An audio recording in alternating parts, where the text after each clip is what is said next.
समाधिस्तमूर्तिं भजे ज्ञानदेवम्। ॐ नमो ज्ञानेश्वरा, ॐ नमो ज्ञानेश्वरा, करुणाकरा दयाळा, तुमचा अनुग्रह लाभलो, पावन झालो चराचरी। आत्मरूप गणेशु केलिया स्मरण, सकळ विद्यांचे अधिकरण, तेची वंदू श्रीचरण श्री गुरूंचे। मस्तक हे पायावर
काय द्यावे त्यासी पावे उतराई, ठेविता पायी जीव थोडा।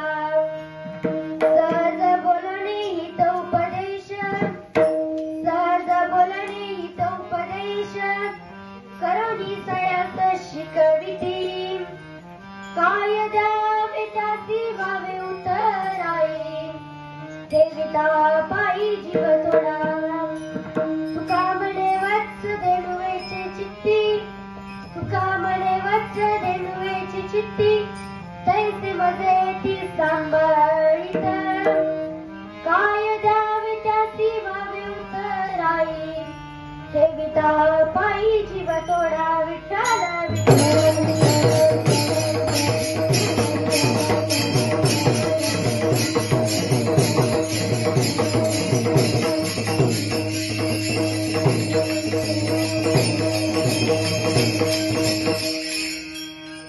महायोग पीठे तटे भीमरथ्यं, वरं पुण्डरीकाय दातुं मुनिन्दये। समागत्य तिष्ठन्तमानन्दघनम्, परब्रह्मलिङ्गं वसे पाण्डुरङ्गम्। पांडुरंग करू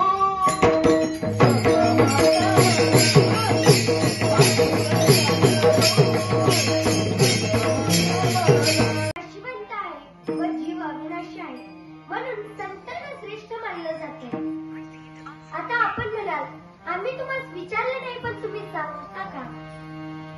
आपणच तर म्हणता, होईल तरी पुसापुसी, उत्तर त्यास योजावे, तोवरी मी पुढे काही आपुले नाही घालीत।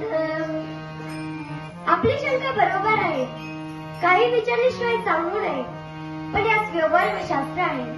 नात्राय म्हणतात, अंधळा अंधकुपी पडता, मग देखणेनी लावावा सत्पथा, तो ज्ञानंद दुःखी बुडता, त्यासी उद्धरवया तत्वता। मी प्रार्थित असे। एक अंधळा माणूस असतो, तो खड्ड्यात पडतो, त्याला पाहून त्याचा एक दुसरा माणूस येतो व तो त्या अंधळ्यास खड्ड्यातून बाहेर काढतो व तिथल्या लोकांस विचारतो, काय हो, या अंधळ्यास कुणी पाहिले नाही का? त्यावेळेस तिथे एक माणूस येतो व तो म्हणतो, मी आज पाहिले होते, परंतु माझा नियम असा आहे, काही विचारल्याशिवाय सांगायचं नाही। त्यावेळेस तो माणूस म्हणतो, महाशय, आपण जर अंधळ्यास दिसला असता तर त्याने जरूर विचारले असते। मग त्या माणसास ते पटले व त्याने अंधळ्याची क्षमा मागितली। तसेच महाराज ज्ञानांधळ्या लोकांना उद्धाराचे साधन दाखवतात।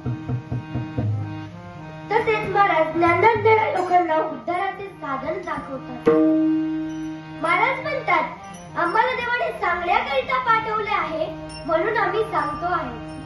तुका म्हणे मज धाडिले निरोपा. तुका म्हणे प्रस्तुत प्राप्त प्रसंग कीर्तनरूपी सेवेकरिता निवडलेला अभंग वैकुंठवासी जगद्गुरु तुकोबाराय यांचा सुंदर व 4 चरणाचा उत्कृष्ट असा अभंग सेवेकरिता निवडलेला आहे. विठ्ठल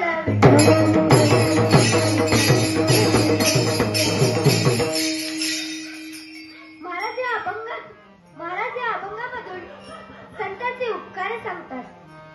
संत या विद्यामान निद्रेतून मला निरंतर स्वरूपी जागृती करून देतात. म्हणजेच धर्म, भक्ती, ज्ञान, वैराग्य यांची नित्य जागृती करून देतात. त्यांच्या उपकारातून उत्तीर्ण होण्याला माझ्याजवळ काहीही नाही. माझा देह जरी त्या ठिकाणी त्याग केला तरी त्याची किंमत थोडीच आहे. ज्यांच्या सहज बोलण्याने हिताचा उपदेश होतो व ते श्रम करून मला शिकवतात. जसं गायीच्या चित्तामध्ये वासराविषयी ममत्व असते त्याच ममतेने संत माझे रक्षण करतात. हा झाला अभंगाचा सरळ सरळ भावार्थ. विठ्ठल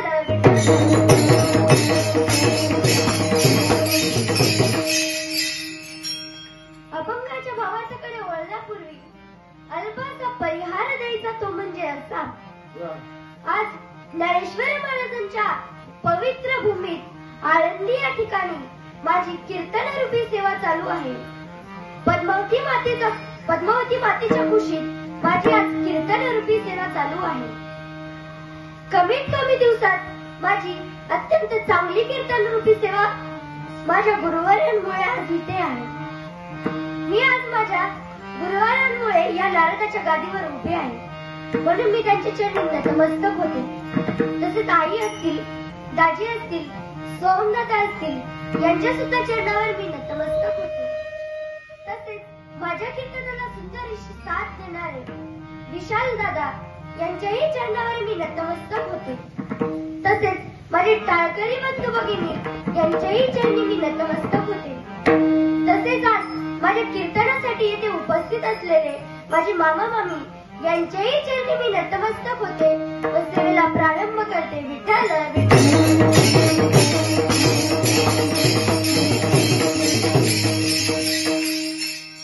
महाराजांचा हा प्रसिद्ध अभंग आहे. काय हा शब्द वाङ्मयांमध्ये अनेक प्रकारे वापरला जातो. जसा बटाटा अनेक प्रकारे वापरला जातो. भाजी करण्यासाठी, भात करण्यासाठी, भजी करण्यासाठी, वेफर्स करण्यासाठी. तसा काय हा शब्द अनेक प्रकारे वापरला जातो. महाराजांनी अभंगामध्ये उपकार सांगण्याकरिता काय हा शब्द वापरलेला आहे. काय सांगू आता संतांचे उपकार मज निरंतर जागृती. देवाने जगाच्या उत्पत्तीपूर्वीच 7 गोष्टी उपकारकारक निर्माण केलेल्या आहेत. पहिली सूर्य, दुसरी चंद्र, तिसरी पाऊस, चौथी झाडे, पाचवी नदी, सहावी गाय व 7वी सज्जन म्हणजेच संत. या 7 गोष्टी देवाने जीवाच्या उत्पत्तीपूर्वीच निर्माण केलेल्या आहेत. सूर्याचे काय उपकार आहेत तर सूर्य आपल्याला विनामूल्य प्रकाश देतो. सूर्य बाष्पीभवनाचं काम करतो म्हणजे सूर्याचेही मोठे उपकार आहेत. चंद्र काय करतो तर चंद्र प्रकाश व शीतलता देतो. चंद्रामुळे धान्यास पुष्टी मिळते. पावसाचे काय उपकार आहेत तर पाऊस आपल्याला पिण्यासाठी स्वच्छ पाणी देतो. हवेत गारवा निर्माण करतो. परिसर स्वच्छ करतो. पाणी हे जीवाचे जीवन आहे म्हणून पाऊस हा उपकारकारक आहे. आता झाडांचे काय उपकार आहेत तर झाडांचे 7 उपकार आहेत. पत्र, पुष्प, छाया, फळ, त्वचा, काष्ठ, समूळ, वृक्ष सर्वांगी सफळ, सर्वांशी केवळ उपकार.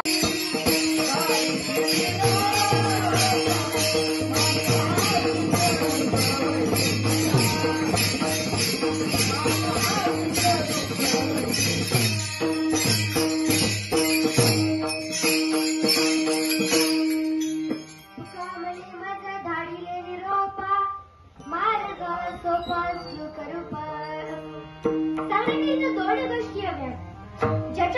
सांगायचे आहे त्याचं महिमा व त्याचं कार्य माहीत असायला हवं. जसं या नगरसेवकाने काय काय काम केले हे सर्व माहीत असायला हवं. तुकाराम महाराजांना सर्व संतांचा महिमा माहीत होता. आता तुम्ही मला संतांचा महिमा नारदांना सुद्धा माहीत होता. एक दिवस नारद देवाकडे जातात व देवाला विचारतात, देवा मला संतांचा महिमा सांगा. त्यावेळेस देव म्हणतात, तुम्ही मृत्यू लोकात जा व कटारीतल्या किड्या संतांचा महिमा विचारा. नारद मृत्यू लोकात येतात व त्या कटारीतल्या किड्या संतांचा महिमा विचारायला लागतात. त्यावेळेस तो गटारीतला किडा असतो तो आपले प्राण सोडतो. नारद पुन्हा वैकुंठात जातात व देवाला म्हणतात, देवा त्या किड्याने प्राण सोडले. देव पुन्हा म्हणतात, तुम्ही परत मृत्यू लोकात जा व कुंपणात एक सरडा बसलेला आहे त्या सरड्यास तुम्ही संतांचा महिमा विचारा. नारद पुन्हा मृत्यू लोकात येतात व त्या सरड्यात संतांचा महिमा विचारू लागतात. ज्यावेळेस नारद त्या सरड्याला संतांचा महिमा विचारतात त्यावेळेस तो सरडा सुद्धा प्राण सोडतो. नारद पुन्हा वैकुंठात जातात व देवाला म्हणतात, देवा त्या किड्यासारखी त्या सरड्याने सुद्धा प्राण सोडले. देव पुन्हा म्हणतात, तू पुन्हा मृत्यू लोकात जा. एका गायीच्या पोटी आत्ताच एक वासरू जन्माला आलेले आहे. त्याला जाऊन तू संतांचा महिमा विचार. नारद पुन्हा खाली येतात व त्या वासरात संतांचा महिमा विचारू लागतात. तेव्हा ते वासरू देखील प्राण सोडते. आता नारदांना फार राग येतो. नारद पुन्हा वैकुंठात जातात व देवाला म्हणतात, देवा काय चेष्टा लावली आहे माझी. मी सांगतो मृत्यूलोक ते स्वर्ग, मृत्यूलोक ते स्वर्ग काय चालू आहे. आता तुम्हीच मला संतांचा महिमा सांगा. देव म्हणतात, आता एकदाच तू मृत्यूलोकात जा. एका राजाच्या पोटी एक राजपुत्र जन्माला आलेला आहे. त्याला जाऊन तू संतांचा महिमा विचार. आता नारद घाबरतात. हे जे सर्व मेले यांच्या मागे कुणीही वारस नव्हता, पण राजाच्या मागे तो राजपुत्र वारस आहे. जर त्यानेही प्राण सोडले तर आपलं काय होईल. नारद घाबरत मृत्यू लोकात जातात. राजा नारदाचं स्वागत करतो. नारद हळूच त्या बाळाजवळ जातात व त्या बाळाला विचारतात, बाळा मला संतांचा महिमा सांग. त्यावेळेस ते नुकतंच जन्मलेले लेकरू संतांचा महिमा सांगू लागतो. तुम्ही ज्या वेळेस मला पहिल्यांदा संतांचा महिमा विचारलात त्यावेळेस मी गटारीतला किडा होतो. मी किड्याच्या योनीतून मुक्त झालो. तुम्ही ज्या वेळेस मला दुसऱ्यांदा संतांचा महिमा विचारलात त्यावेळेस मी सरड्याच्या योनीतून मुक्त झालो. तुम्ही ज्या वेळेस मला तिसऱ्यांदा संतांचा महिमा विचारलात त्यावेळेस मी वासराच्या योनीतून मुक्त झालो.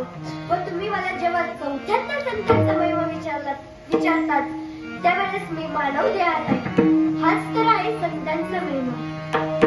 तुकाराम महाराजांना सर्व संतांचा महिमा व त्यांचे कार्य माहीत होते.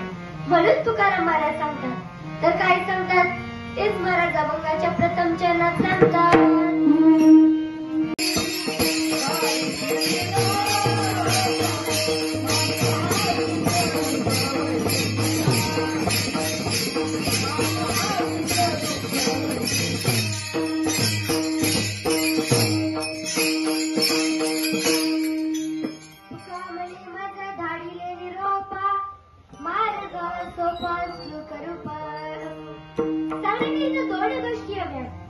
ज्याच्याबद्दल सांगायचे आहे त्याचं महिमा व त्याचं कार्य माहीत असायला हवं. जसं या नगरसेवकाने काय काय काम केले हे सर्व माहीत असायला हवं. तुकाराम महाराजांना सर्व संतांचा महिमा माहीत होता. आता तुम्ही मला संतांचा महिमा नारदांना सुद्धा माहीत होता.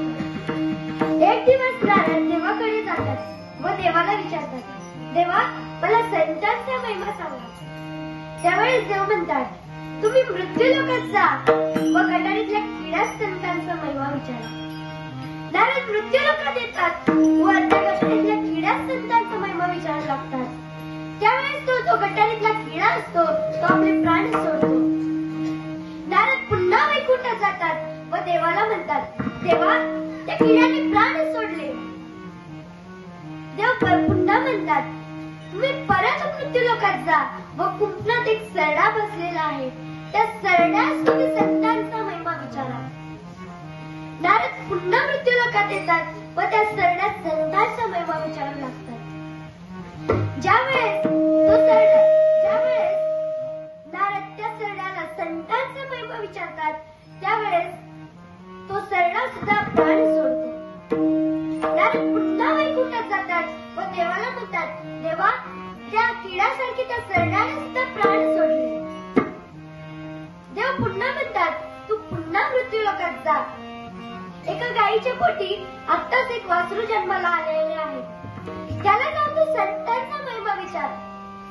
नारद पुन्हा खाली येतात व त्या वासरात संतांचा महिमा विचारू लागतात. तेव्हा ते वासरू देखील प्राण सोडते. आता नारदांना फार राग येतो. नारद पुन्हा वैकुंठात जातात व देवाला म्हणतात, देवा, काय चेष्टा लावली आहे माझी? मी सांगतो, मृत्यूलोक ते स्वर्ग, मृत्यूलोक ते स्वर्ग काय चालू आहे? आता तुम्हीच मला संतांचा महिमा सांगा. देव म्हणतात, आता एकदाच तू मृत्यूलोकात जा. एका राजाच्या पोटी एक राजपुत्र जन्माला आलेला आहे, त्याला जाऊन तू संतांचा महिमा विचार. आता नारद घाबरतात. हे जे सर्व मेले यांच्या मागे कुणीही वारस नव्हता, पण राजाच्या मागे तो राजपुत्र वारस आहे. जर त्यानेही प्राण सोडले तर आपलं काय होईल? नारद घाबरत घाबरत मृत्यू लोकात जातात. राजा नारदाचं स्वागत करतो. नारद हळूच त्या बाळाजवळ जातात व त्या बाळाला विचारतात, बाळा, मला संतांचा महिमा सांग. त्यावेळेस ते नुकतंच जन्मलेलं लेकरू संतांचा महिमा सांगू लागतो. तुम्ही ज्या वेळेस मला पहिल्यांदा संतांचा महिमा विचारलात, त्यावेळेस मी गटारीतला किडा होतो. मी किड्याच्या योनीतून मुक्त झालो. तुम्ही ज्या वेळेस मला दुसऱ्यांदा संतांचा महिमा विचारलात, त्यावेळेस मी सरड्याच्या योनीतून मुक्त झालो.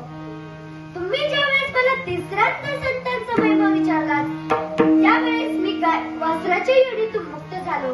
व तुम्ही मला जेव्हा चौथ्यांदा संतांचा महिमा विचारतात, त्यावेळेस मी मानव देहात आहे.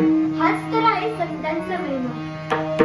तुकाराम महाराजांना सर्व संतांचा महिमा व त्यांचे कार्य माहीत होते, म्हणून तुकाराम महाराज सांगतात. तर काय सांगतात तेच महाराज अभंगाच्या प्रथम चरणात सांगतात.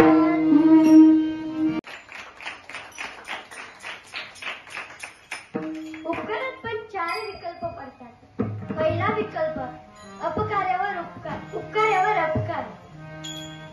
तुम्हाला पुराणातली भस्मासुराची कथा तर माहीतच असेल. एकेकाळी एक राक्षस होता, त्याचे नाव होते भस्मासुर. तो भस्मासुर तपश्चर्या करीत होता. तपश्चर्या करीत असताना त्याला भगवान शिवजी प्रसन्न झाले. भगवान शिवजींनी त्याला सुवर दिला. तू ज्याच्या डोक्यावर हात ठेवशील तो भस्म होईल. तो भगवान शिवजींच्या मागे पळू लागला, भगवान शिवजींना भस्म करण्यासाठी. भगवान शिवजींमागे पळत असताना तिथे विष्णूंनी मोहिनी रूप धारण केलं व तिथे आले व त्या भस्मासुरास म्हणाले, तुला तर मी म्हणजे पार्वती माता हवी असेल तर तू माझ्यासारखं नृत्य करून दाखवायचं. तो भस्मासुर म्हणाला, ठीक आहे, मी तुझ्यासारखं नृत्य करून दाखवेन. ज्या वेळेस मोहिनी रूपाने म्हणजेच भगवान विष्णूंनी स्वतःच्या डोक्यावर हात ठेवला, तेच पाहून भस्मासुराने सुद्धा स्वतःच्या डोक्यावर हात ठेवला व स्वतःचा भस्म झाला. म्हणजे उपकारावर अपकार. विठ्ठल विठ्ठल.